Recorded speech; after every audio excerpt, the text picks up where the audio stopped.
यो अरजी भोला के करा के घर में किसो ना देखई अरजी बाबा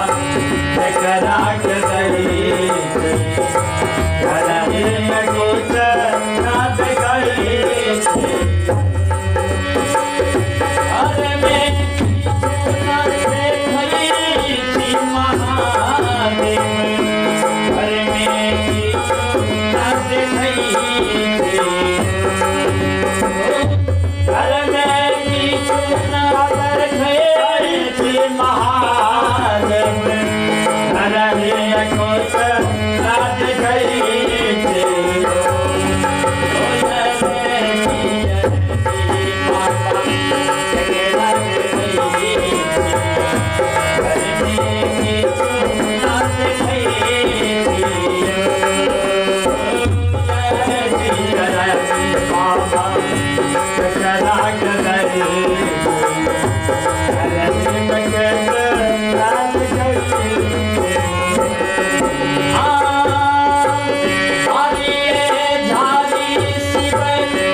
घर में किछ नहीं देखे छिए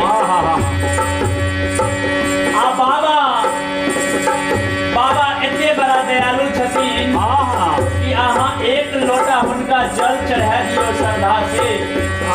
आहे पर खुश भए के सब कुछ हो जाए उनका से सब कुछ छाड़ लियो। मैया पार्वती कहे छथिन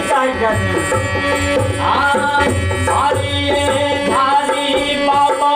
मांग लो रही चल पर